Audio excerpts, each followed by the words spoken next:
गंगा समान तो भूप भगीरथ भय तुलसी। भवरोग ग्रसे जन जीवन पे प्रभु प्रेम सुधा बरसावत मानस। जो पशु तुल्य भय जग में दिन मानुष फेरी बनावत मानस। रंग राजेश कर पल एक में मानस मानस। जानकी राघव के पद पंकज मानस माही बसावत मानस। बोलिए सियावर रामचंद्र की जय। परम इष्ट श्री सीता रामचंद्र जी महाराज, भगवान भूत भावन शंकर जी, श्री सीताराम जी के चरण कमलों में नित्य अनुराग रखने वाले हनुमान जी महाराज एवं कालजयी ग्रंथ श्रीमद् रामचरितमानस के प्रणेता अहरनिश पूज्यपाद गोस्वामी जी महाराज, श्री राम कथा सत्संग दिन से जुड़े हुए समस्त समादरणीय महान भाव, अर्चनीय वंदनीय पूजनीय माताओं तथा बहनों, इस पावन कार्यक्रम के संयोजक एवं संचालक आदरणीय श्री पटेल जी, आज के प्रथम लिंग के वक्ता परम पूज्य मानस भूषण श्री शर्मा जी महाराज एवं तृतीय लिंग में जिन्हें हम सुन पाएंगे पंडित शर्मा जी महाराज मुंगेली वाले। आइए बहुत विनम्र भाव से आप सबों के श्री चरणों में प्रणाम करता हुआ जो पंक्ति अभी पढ़ी गई उस पर कुछ कहने का प्रयास होगा, परंतु उसके पूर्व जैसा कि गोस्वामी जी महाराज का जन्मोत्सव पखवाड़ा चल रहा है और इस संदर्भ में एक छोटी सी चर्चा।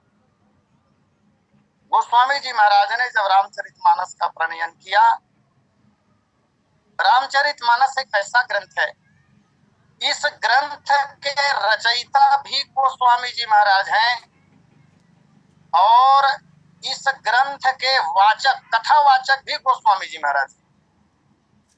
श्रीमद् भागवत महापुराण के संबंध में हम लोग यह जानते हैं कि उनके रचयिता तो वेदव्यास जी महाराज हुए, लेकिन श्रीमद् भागवत के मुख्य कथावाचक सुखदेव मुनि जी को कहा जाता है। रामचरितमानस जी के साथ ऐसा नहीं है। गोस्वामी जी महाराज ने स्वयं ग्रंथ की रचना भी की और कथा भी करते रहे।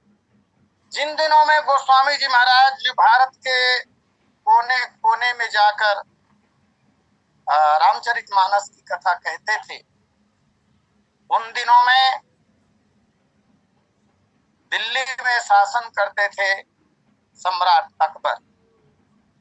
गोस्वामी जी महाराज की ख्याति चतुर्दिक जब फैल चुकी, रामचरितमानस केवल भक्ति का ग्रंथ नहीं है, रामचरितमानस केवल कर्म सिद्धांत का प्रतिपादन करने वाला ग्रंथ नहीं है, वरन सभी क्षेत्रों में पैठ रखने वाली यह अनुपम महाकाव्य है।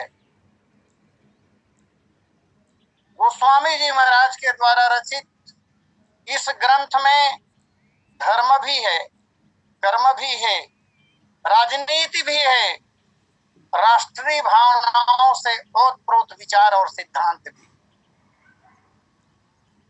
अकबर ने जब देखा कि रामचरितमानस के साथ ही गोस्वामी जी महाराज की ख्याति फैल रही है, उनकी कथा जहां पर होती है अपार भीड़ संग्रहित होता है, बहुत श्रद्धा और भक्ति के साथ लोग रामायण जी की कथा सुनते हैं और केवल कथा सुनते हैं नहीं, जो कथा सुनते हैं उन कथाओं को अपने जीवन में धारण भी कर रहे हैं।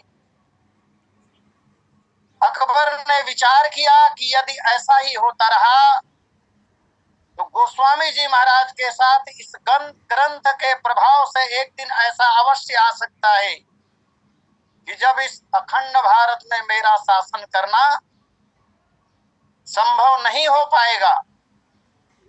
और तब एक कलुषित विचार अकबर के मन में आया का षड्यंत्र जिसे कहते हैं, गोस्वामी जी महाराज के पास उन्होंने एक पत्र भेजा। बाहर से यह पत्र आमंत्रण का पत्र था, लेकिन षड्यंत्र अकबर का यह था कि गोस्वामी जी महाराज को वो मिटा देना चाहते थे। गोस्वामी जी महाराज को मृत्यु की गोद में भेज देना चाहते थे। पत्र भेजा उन्होंने, पत्र आया गोस्वामी जी महाराज के पास। आचार्य सोहन लाल रामरंग ने बहुत विस्तार से वर्णन किया है। गोस्वामी जी महाराज ने वो पत्र पढ़ा। गोस्वामी जी महाराज के समकालीन सूरदास जी महाराज थे। गोस्वामी जी ने सूरदास जी से यह बात कही। बुलावा आया है दिल्ली दरबार से, सूरदास जी क्या आप मेरे साथ चलना चाहेंगे? यदि आपकी स्वीकृति हो जाए तो हम दोनों दिल्ली दरबार में चलें, और कदाचित यदि आपकी सहमति नहीं मिली तो मैं अकेला तो नहीं जाऊंगा। विवश नहीं थे सम्राट अकबर की बातों को मानने के लिए। बस्ती में रहने वाले संत थे, उन्हें तो केवल और केवल भगवान का भरोसा था। आशा एक राम जी से दूजी आशा छोड़ दे, नाता एक राम जी से दूजी नाता तोड़ दे। सूरदास जी महाराज सहमत हो गए और गोस्वामी जी महाराज सूरदास जी को लेकर पहुंचे दिल्ली। लेकिन दरबार में महाराज नहीं गए। दरबार से दूर 1 महीने तक अन्य अन्य स्थानों में जाकर श्रीमद् रामचरितमानस की कथा कहते रहे। अपार भीड़ होती थी। यह समाचार भी अकबर को प्राप्त होता था, और तब तक षड्यंत्र के तहत अकबर ने अपने कुछ लोगों को, पहलवानों को तैयार किया। एक हाथी जिसे ट्रेनिंग दी गई, और दरबार में दरवाजे पर ही वह हाथी बांधा जाता था। 1 महीने तक गोस्वामी जी महाराज घूम घूम कर कथा करते रहे। पश्चात अकबर ने पुनः निमंत्रण भेजा दरबार में आने के लिए। गोस्वामी जी महाराज सूरदास जी को लेकर 1 महीने के पश्चात जैसे ही दरबार के दरवाजे पर पधारे, वो एक हाथी जिसे ट्रेनिंग दी गई थी, प्रशिक्षण दिया गया था, साकल से बंधा हुआ था, और गोस्वामी जी महाराज के वहां पहुंचने के पहले उस हाथी को मदिरा पिला दी गई थी। अपने अनुचरों को, अपने सेवकों को आदेश दे रखा था अकबर ने कि जैसे ही तुलसीदास जी आए, हाथी को बंधन से मुक्त कर दिया जाए, ताकि वह मतवाला हाथी शराब के नशे में जो भरा हुआ था कुचल डाले गोस्वामी जी महाराज। और हुआ भी यही। जैसे ही गोस्वामी जी महाराज सूरदास जी के साथ दरवाजे पर पहुंचे, हाथी को खोला गया और वह हाथी दौड़ा। लेकिन हाथी के सामने प्रत्यक्ष रूप से सूरदास जी महाराज विराजमान हो रहे थे। सूरदास जी महाराज देख नहीं पाते थे। अस्तु गोस्वामी जी महाराज ने सूरदास जी महाराज का बचाव किया, और उसी समय 2 छोटे छोटे बालक, एक सांवला और दूसरा गोरा, वहां पर अचानक प्रकट हुए। छोटी छोटी हाथों में छोटी छोटी धनुही धारण किए हुए थे। उनमें से श्याम वर्ण का बालक अपनी धनुही पर बाण चढ़ाकर हाथी के मस्तक पर मारा, और हाथी चिंगाड़ कर वहीं पर गिरा और तत्काल मर गया हाथी। इस तरह सूरदास जी महाराज और गोस्वामी जी महाराज की रक्षा भगवान श्री राम लक्ष्मण ने स्वयं आकर की। अब राजद्रोह का मुकदमा चलाया गया गोस्वामी जी के ऊपर। आपने राजा के हाथी को किसी किराए के व्यक्ति के द्वारा मरवाया है, यह अन्याय है। गोस्वामी जी महाराज को बंदी बना लिया गया। जेल खाने में गोस्वामी जी महाराज को रखा गया। कहते हैं कि 10 किलो गेहूं रोज गोस्वामी जी महाराज को पीसने के लिए भिजवाता था अकबर। कि 10 किलो गेहूं पीसोगे तब तुम्हें रोटी मिलेगी। गोस्वामी जी महाराज ने भी ठान लिया था, न तो मुझे तुम्हारा गेहूं पीसना है और न तुम्हारी रोटी खानी है। लेकिन गेहूं जब भिजवाया जाता था रात में, पता नहीं गेहूं अपने आप पीस जाता था। अकबर समझता था कि तुलसीदास जी ही गेहूं को पीस रहे हैं। ऐसा हुआ नहीं।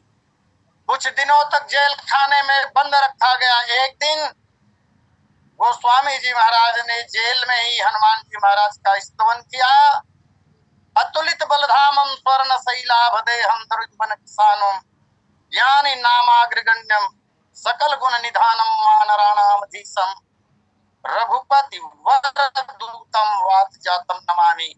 जैसे ही स्तवन किया अंजनी नंदन हनुमान जी महाराज का, दिल्ली में बंदरों की भीड़ इकट्ठी हो गई। सारे राजमहल में छा गए वानर लोग, उत्पात मचाने लगे। अकबर की जो बेगमें होती थी, जो वस्त्र वो पहने थी, उन्हें छोड़कर अन्य सारे वस्त्र फाड़ कर फेंक दिए। बंदरों को अपने वश में करने का बहुत प्रयास किया गया, सिपाहियों को लगाया गया, लेकिन जैसे जैसे बंदरों को कब्जा करने का कोशिश किया गया, ऐसे ऐसे बंदरों की संख्या बढ़ती गई। हताश हो गया, निराश हो गया, और तब अकबर ने किसी ज्योतिषी का सहारा लिया। ज्योतिषी ने कहा क्षमा मांगो तुलसीदास जी महाराज से। और वर्णन ऐसा भी प्राप्त होता है। वहीं गोस्वामी जी महाराज ने हनुमान चालीसा की रचना की।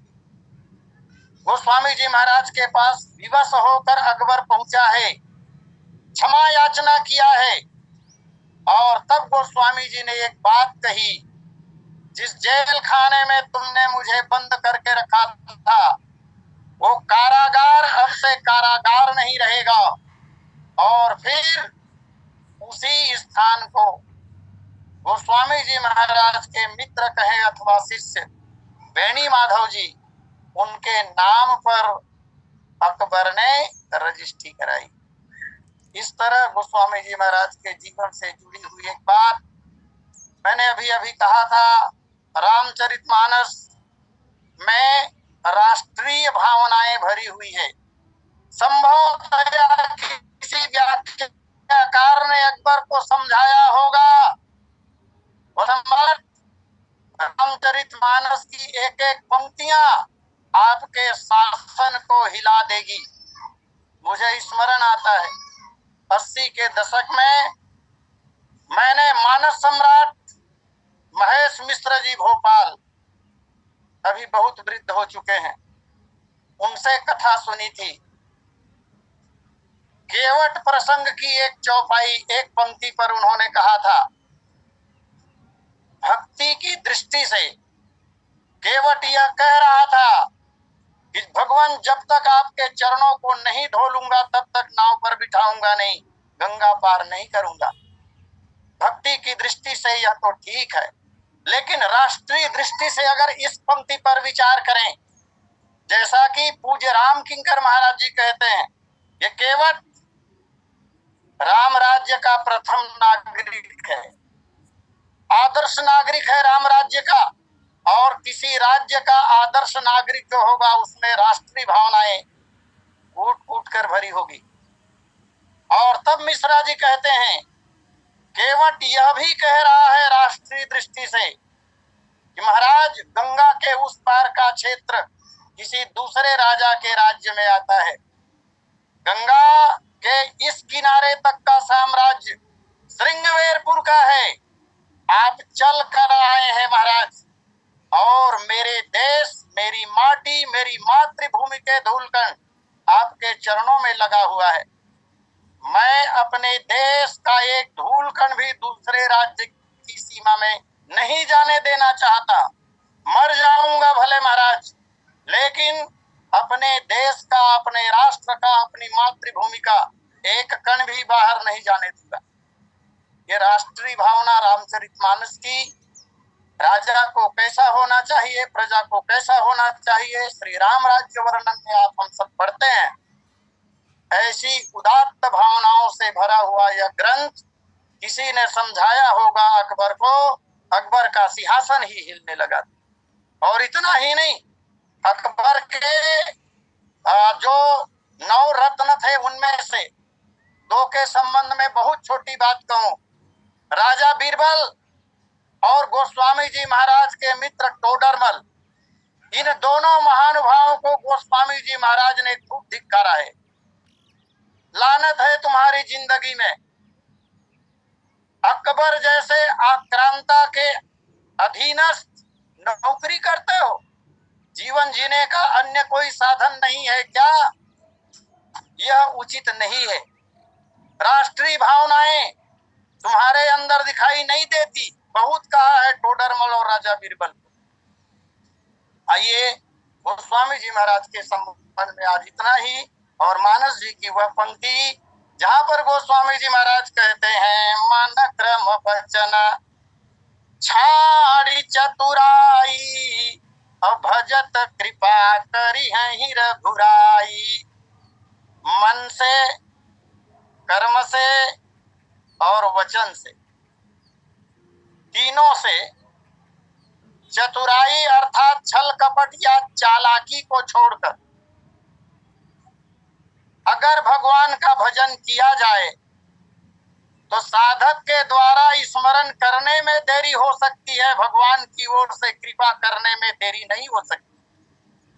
मन क्रम वचन छाड़ी चतुराई, भजत कृपा करी है रघुराई। भजत, भजते ही, नाम स्मरण तो हम लोग बहुत करते हैं,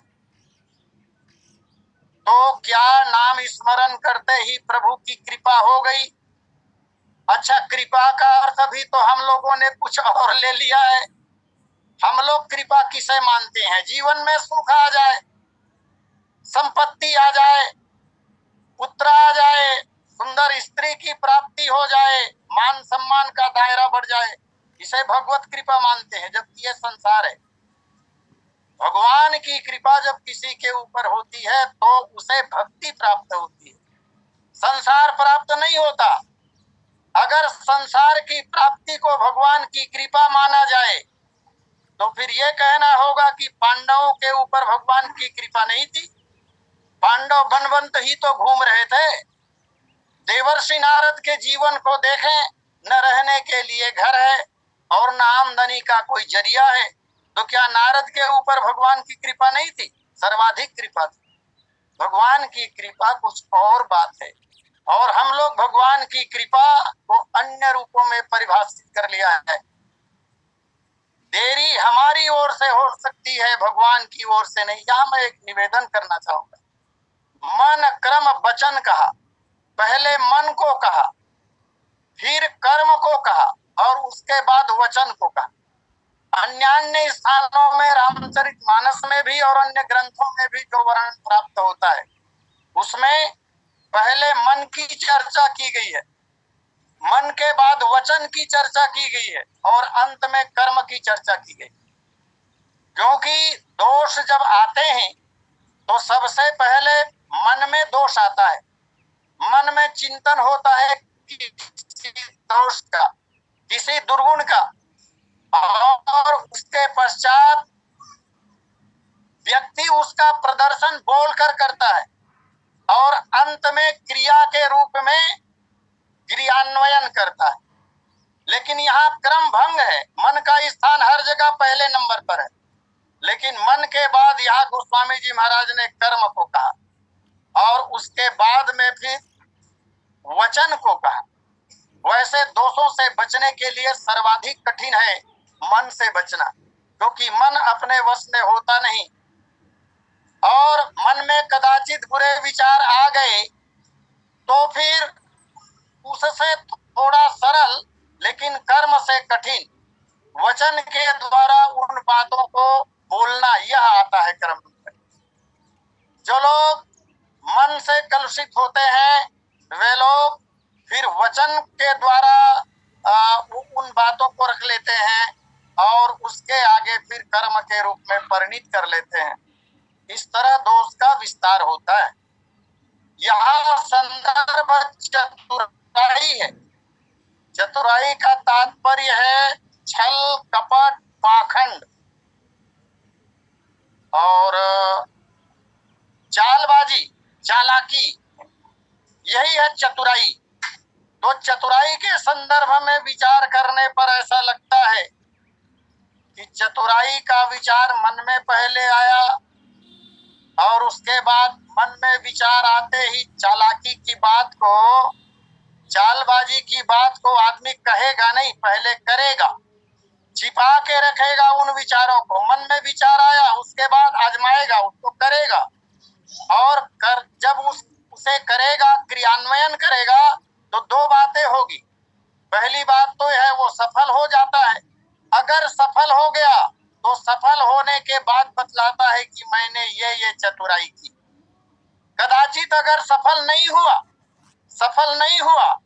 तब आदमी फिर बोलने लगता है कि मैंने ऐसा सोचकर ये कार्य किया था किंतु सफलता नहीं मिली।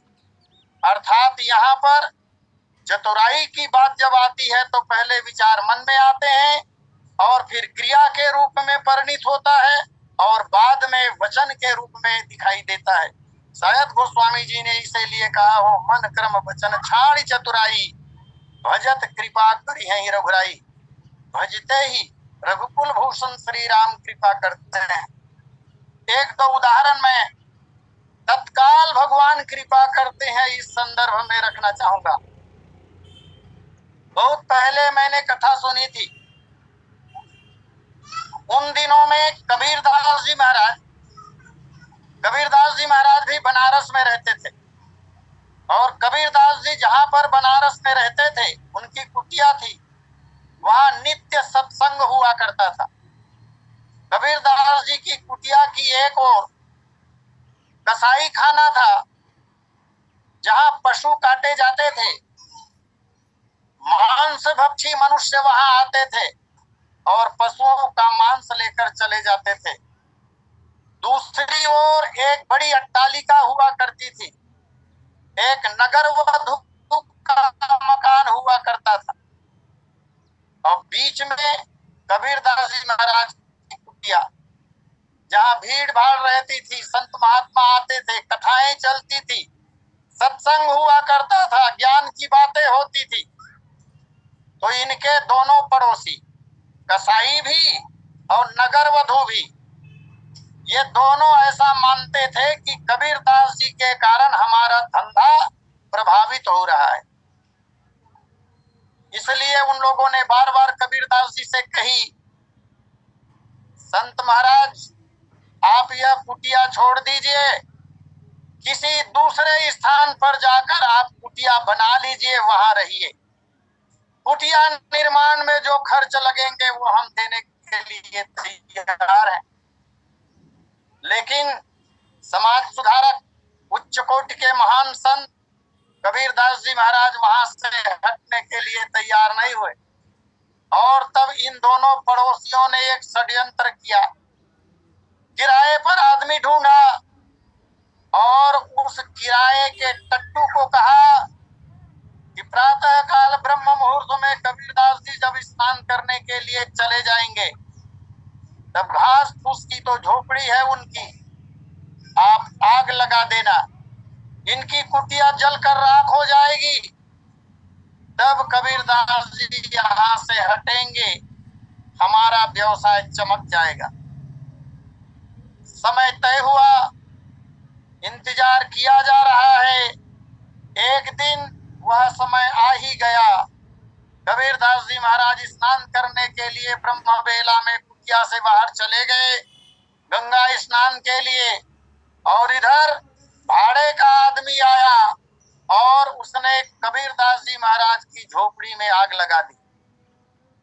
जैसे ही आग लगी है, आग जलने लगी, आश्रम कबीरदास जी महाराज का कबीरदास जी महाराज को ज्ञात नहीं है, लेकिन जो प्रभु का आश्रय लेते हैं, प्रभु पर पूरी तरह जो समर्पित रहते हैं, भगवान स्वयं कहते हैं, करऊं सदा तिनकी रखवारी, जिमि बालक राखई महतारी। भक्त बड़े भगवान से छोटे हैं भगवान, सेत बांध रघुवर गए लांग गए हनुमान। भक्तों की चिंता भगवान को सदा रहती है। उधर भगवान श्री रामचंद्र जी महाराज को पता चला कि कबीरदास जी की झोपड़ी में आग लग चुकी है, और तब भगवान रामचंद्र जी महाराज ने अंजनी नंदन हनुमान जी महाराज से कहा कि हनुमान, कबीरदास जी की झोपड़ी में आग लगी है,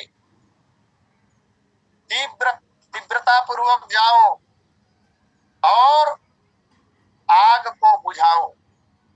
जिस कोने में आग लगी थी विपरीत दिशा से हनुमान जी महाराज आए।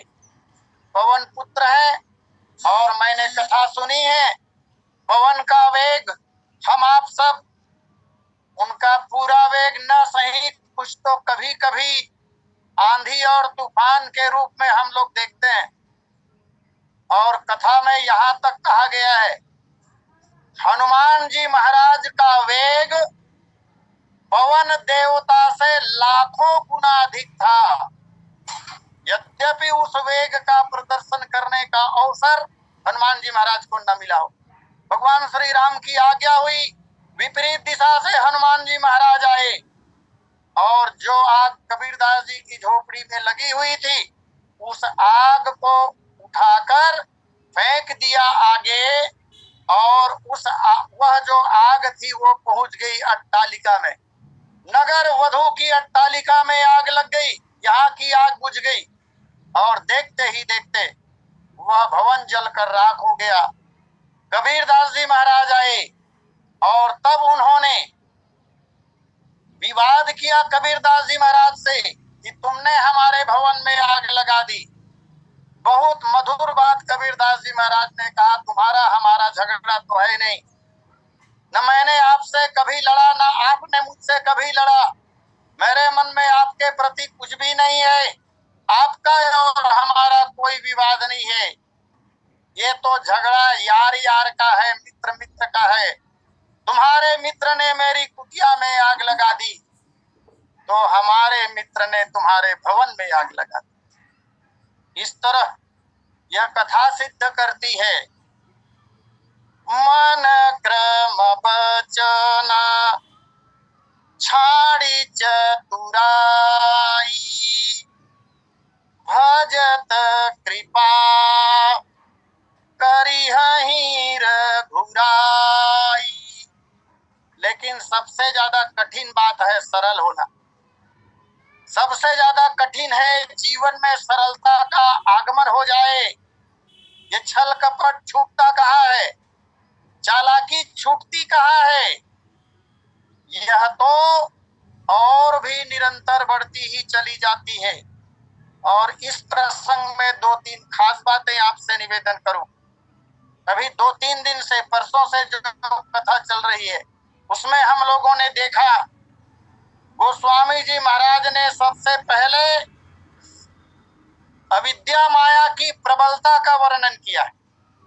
जीव चराचर बस के राखे, सो माया प्रभु सो भय भाखे। इस चौपाई के ठीक 2 पंक्ति ऊपर, माया बड़ी बलवती है, अर्थात अविद्या माया भगवान की बलवती माया का वर्णन गोस्वामी जी महाराज ने किया। जीव चराचर बस के राखे, यह माया सभी जीवों को अपने वश में रखी। और उसके पश्चात गोस्वामी जी महाराज ने कहा कि इस माया से छूटने का उपाय क्या है। ये माया इतनी बलवती है तो क्या इससे छूटा नहीं जा सकता। गोस्वामी जी महाराज कहते हैं माया कितनी ही बलवती क्यों न हो, उससे छूटा जा सकता है। और छूटने के संबंध में गोस्वामी जी कहते हैं, भ्रिकुटी विलास नचावई ताही, अस प्रभु छाड़ी भजऊ कहु काही। ऐसी प्रबल माया को अपनी भ्रिकुटी के बल पर, भ्रू विलास पर जो भगवान रामचंद्र जी नचाते हैं उस भगवान का भजन करना चाहिए। पहले प्रबल माया का वर्णन और फिर माया की निवृत्ति का वर्णन। भगवान का भजन माने माया की निवृत्ति। तो पंखा चालू करो क्या। और माया की निवृत्ति कब होगी, जब जीवन में भक्ति आएगी। भक्ति कब आएगी? जब प्रभु का भजन करेंगे। अच्छा, भजन सिद्ध कैसे होगा? भजन सिद्ध कैसे? बिल्कुल क्रमिक वर्णन है विचार करने पर। माया की प्रबलता, पहली बार ये प्रबल माया हटेगी कैसे? तो बोले ये हटेगी भगवान का भजन करने पर। और भगवान का भजन कैसे होगा? भजन कैसे करें? तो प्रस्तुत चौपाई जिस पर आज चर्चा चल रही है, ये सिद्ध तो तब होगी जब मन क्रम वचन छाड़ी चतुराई भजत कृपा करी रघुराई। इस तरह भगवान का भजन सिद्ध होगा जब चालाकी का त्याग होगा। रामचरितमानस जी के संदर्भ में अगर देखें, रावण का अत्याचार बहुत लंबे समय से इस दुनिया में हो रहा था।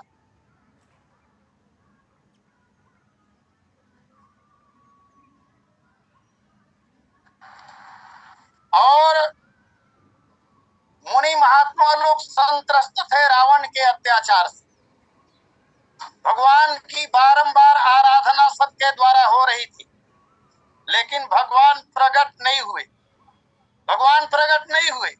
भगवान प्रकट कब हुए? तो माता पृथ्वी ने गौ का रूप धारण किया, देवताओं के पास गई, देवता लोग ब्रह्मा जी के पास गए और सब देवताओं की सभा में, पृथ्वी माता की उपस्थिति में, मुनियों की उपस्थिति में, नागों की उपस्थिति में भगवान चतुर्मुखी ब्रह्मा जी ने छंद में जो ब्रह्म स्तुति भगवान की गाई है, वहां स्पष्ट रूप से गोस्वामी जी महाराज ने लिखा है। आइए मैं निवेदन करूं।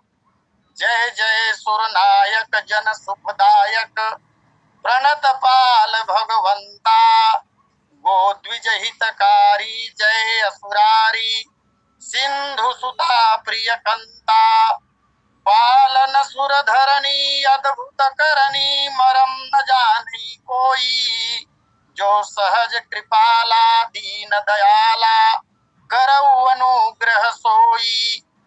जय जय अविनाशी सब घटवासी व्यापक परमानंदा अविगत गोतीतम चरित पुनीतम माया रहित मुकुंदा जहि लागी विरागी अति अनुरागी विगत मोह मुनि वृंदा निशि बासर ध्यावहि गुण गण गावहि जयति सच्चिदानंदा जहि सृष्टि उपाई विविध बनाई संग सहायन दूजा।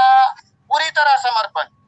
जहि सृष्टि उपाई विविध बनाई संग सहायन दूजा सो करऊ अघारी चिंत हमारी जानिय भगति न पूजा। जानिय भगत नि पूजा, सरलता की पराकाष्ठा। जो भव भय भंजन मुनि मनरंजन गंजन विपति बरू था। और तब गोस्वामी जी महाराज कहते हैं, मन बच क्रम बानी, मन बच क्रम बानी छाड़ी सयानी शरण सकल सुर जूथा। इस तरह देवताओं की सभा में भगवान ब्रह्मा जी ने भी मन वचन और कर्म से जब भगवान की स्तुति की, तब परिणाम क्या हुआ? भजन का परिणाम तत्काल प्रभाव। जानी सभय सुर भूमि सुनि बचन समेत स्नेह और गगन गिरा गंभीर भई हरनि शोक संदेह। और आकाशवाणी हो रही है, ब्रह्मवाणी। भगवान ने ब्रह्मवाणी से कहा देवताओं से, बोले जनि डर बहु मुनि सिद्ध सुरेशा तुम्हें लागी धरी हूं नरवेशा। इस तरह मन वचन और कर्म से यदि चतुराई को छोड़कर भगवान का भजन किया जाए तो प्रभु तत्काल कृपा करते हैं। पहले कबीरदास जी महाराज के ऊपर तत्काल कृपा और अब देवताओं के ऊपर तत्काल कृपा। आइए इसी के साथ मैं अपनी वाणी को विराम दूं और सादर आमंत्रित करूं आदरणीय पटेल जी को। बोलिए सियावर रामचंद्र की जय।